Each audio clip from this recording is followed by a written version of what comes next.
South Korean automakers might be able to breathe easier for a while. Reports say the U.S. plans to delay new tariffs on cars by up to 6 months. And furthermore, they say South Korea is one of the countries that will be exempt.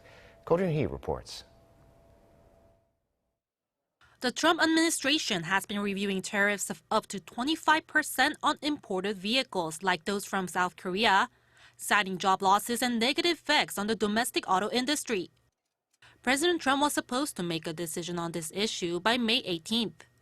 And South Korean carmakers are breathing a sigh of relief after Bloomberg reported that the U.S. not only plans to postpone the decision, but also exempt South Korea from any future tariffs.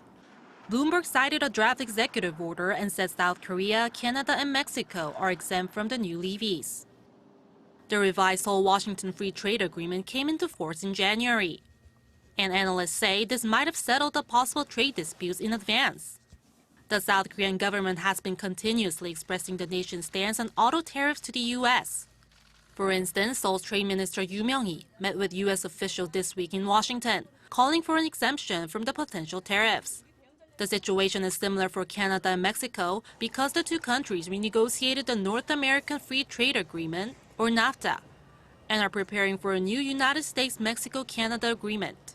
Meanwhile, Bloomberg added President Trump will give the European Union and Japan 180 days to agree to a deal that would limit or restrict auto imports into the U.S. Analysts say this decision will avoid blowing up Washington's trade relations with the EU and Japan, amid an escalation of trade tensions between the U.S. and China. Roon-hee, Arirang News.